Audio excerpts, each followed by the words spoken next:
but it's all about training people to use their skills to work remotely. And that's the emphasis, that you've got skills that you can use and you can do it remotely. So I was looking at what skills I had from, at that point, I'd been working. And that is a perfect segue into introducing yourself. So, would you like to introduce yourself, and could you share any of your background and why you became a virtual business manager and how your experiences has helped you? So I'm Sean. I am a virtual business manager, and a very virtual business manager, because I do spend part of my time in the UK and part of my time in sunnier, warmer climates in Gran Canaria. So um, that's a big clue as to why I became a virtual business manager. I was traveling between two countries and needed to find a role, a job that I could do from two places. Um, and I suppose if I'm looking at why I ended up doing virtual business management, I I was searching, trying to see what potentially I could do. And I came across, back in about 2016, 2017, the idea of digital nomads.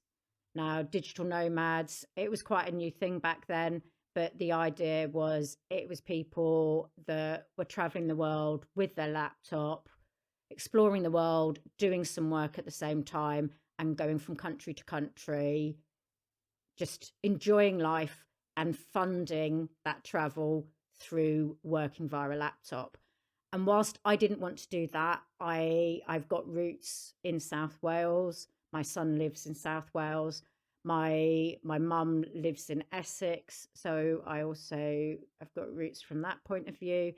But my boyfriend was in Gran Canaria, and so I needed to be able to travel. So I didn't need the absolute nomadic lifestyle, but I needed to do a similar type of job. So I enrolled on a course which was called, it was, at the time it was called the Digital Nomad Kit. It's now called the Virtual Assistant Excellence Academy, Virtual Excellence Academy. But it's all about training people to use their skills to work remotely.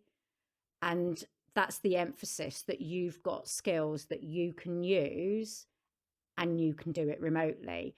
So I was looking at what skills I had from, at that point, I'd been working for around 20 years.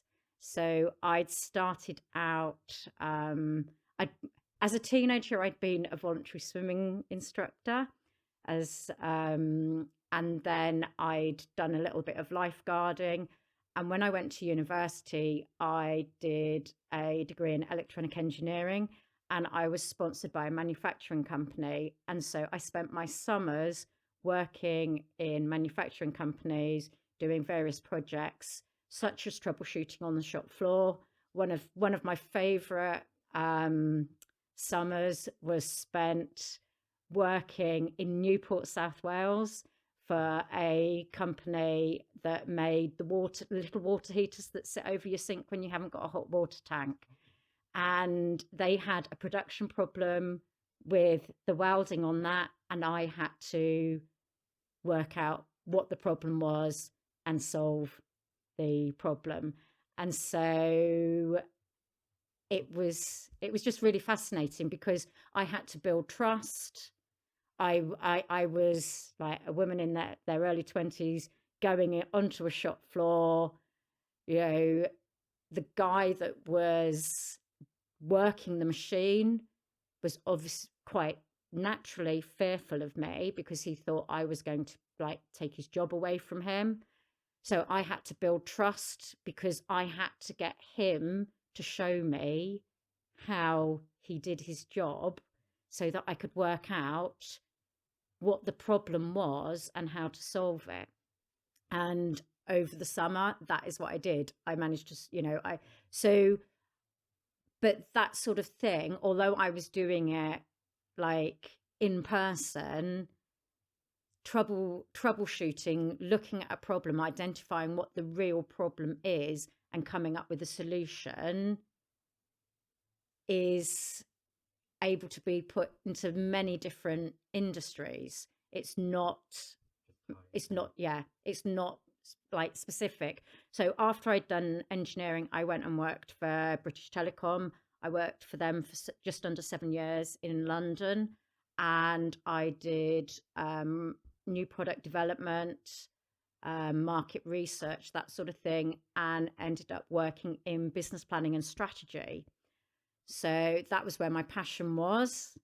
And again, those skills are something that I bring to the table now when I work with my clients, because an important part of what I do is looking at the strategy of the business, where it's heading, and really helping people work out what they need to do and how they need to do it.